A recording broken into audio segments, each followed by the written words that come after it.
വിസ്മയ,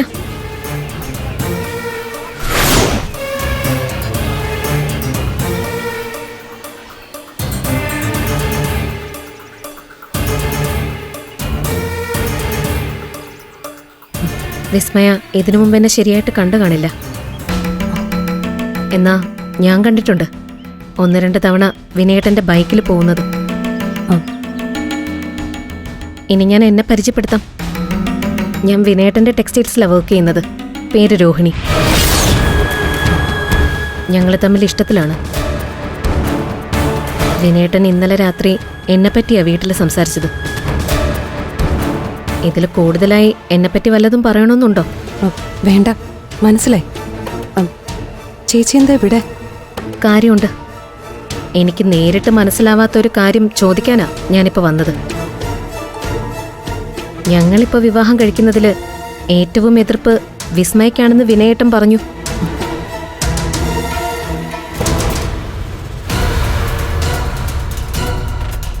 അതിന് കൃത്യമായ കാരണങ്ങളുണ്ട്. ഞങ്ങളുടെ വിമലേച്ചിയുടെ കല്യാണം നടക്കാതെ നിങ്ങളുടേത് നടക്കില്ലെന്നേ ഞാൻ പറഞ്ഞിട്ടുള്ളൂ.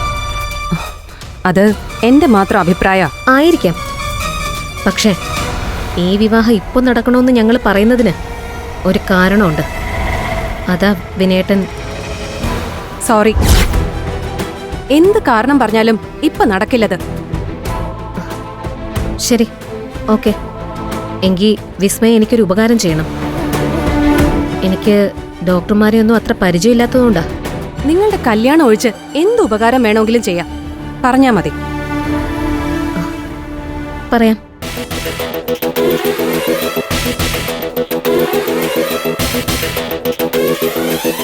വിസ്മയ്ക്ക് മെഡിക്കൽ കോളേജിലെ എല്ലാ ഡോക്ടർമാരെയും പരിചയം കാണുമല്ലോ, പ്രത്യേകിച്ച് ഗൈനക്കോളജിസ്റ്റിനെ.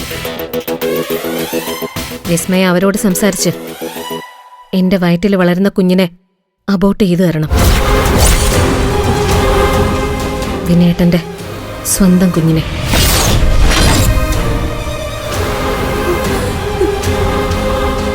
ചേച്ചി, ചേച്ചി എന്താ ഈ പറയുന്നേ? സത്യം. ഈ ഒരൊറ്റ കാരണം കൊണ്ടാ വിസ്മയുടെ ചേച്ചി വിമല വിവാഹം കഴിയാതെ വീട്ടിൽ നിൽക്കുമ്പോഴും വിനയേട്ടൻ ഞങ്ങളുടെ കല്യാണത്തെക്കുറിച്ച് അവിടെ സംസാരിച്ചത്.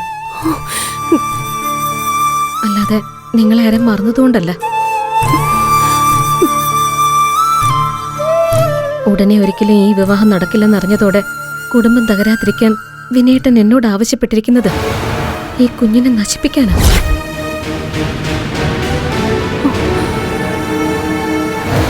എനിക്കത് സഹിക്കില്ല.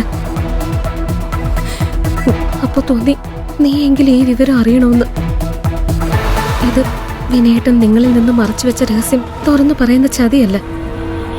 തിരിച്ചൊന്നും പ്രതീക്ഷിക്കാതെ ഒരു പെണ്ണ് മറ്റൊരു പെണ്ണിനോട് പറയുന്ന സത്യം. ഈ സത്യം അറിഞ്ഞിട്ടും വിസ്മയ്ക്ക് ഈ വിവാഹത്തെ എതിർക്കാം. സ്വന്തം നിലപാടിൽ മാറ്റം വരുത്തണ്ട. പക്ഷെ മരണം വരെ എന്റെ വയറ്റിൽ വളരുന്ന കുഞ്ഞിന്റെ ശാപം നിന്റെ തലയിലുണ്ടാവും. നിന്റെ സ്വന്തം ഏട്ടന്റെ സ്വന്തം കുഞ്ഞ് ഭൂമി കാണാതെ ചാപിള്ളയാവുന്നതിന്റെ കാരണക്കാരി നീ മാത്രമായിരിക്കും. അത് മാത്രം നീ ഓർത്താ മതി.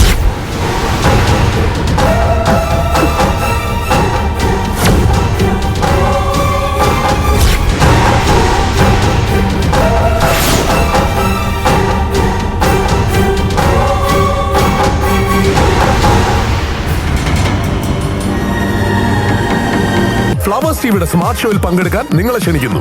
ഉടൻ തന്നെ ഈ നമ്പറിലേക്ക് വിളിക്കുക. 7593829838. ഫ്ലവേഴ്സ് സ്മാർട്ട് ഷോ ഉടൻ വരുന്നു ഫ്ലവേഴ്സ്.